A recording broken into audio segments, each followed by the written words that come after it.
gold is one of the few items in the world that can maintain its value.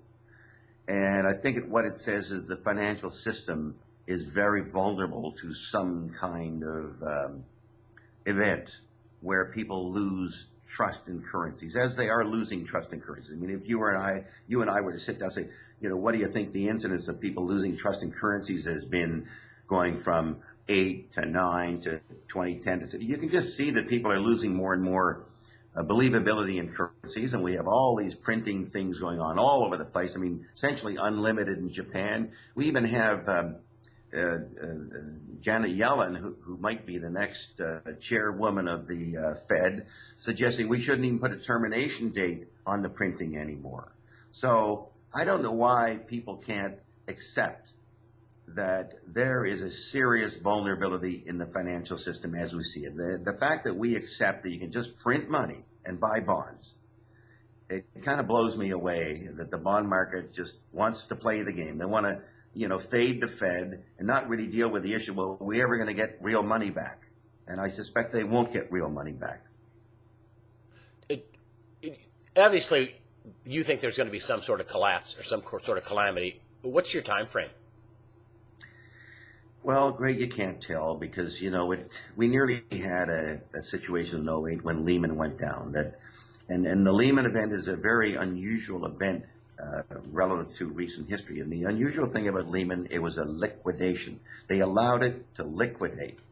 So we got to see what things were really worth in a liquidation.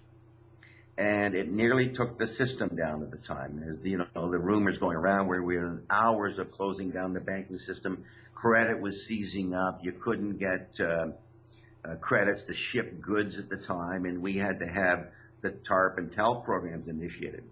Since the Lehman event, the central planners have learned we cannot allow a liquidation anymore. Ergo, Fannie Mae was put in their conservatorship. Freddie, AIG, Bankia, Dexia, all the banks that fail on Friday nights in the States are always taken over by somebody. So there's never a liquidation allowed, because a liquidation, I think, would truly determine what assets are worth in the environment we're in today. And it's not allowed to happen. Now, how long you can keep doing that, keep papering things over. I mean, we keep papering over Greece now. We're papering over Spain. And the minute Spain and Italy were having troubles with their interest rates, well, along comes Mr. Draghi with his ONT to kind of delay the recognition of the real problem. When it ends, I don't know. All I know is that people have to deal with the facts. And like I say, what's my safest alternative here to make sure that I can preserve my purchasing power?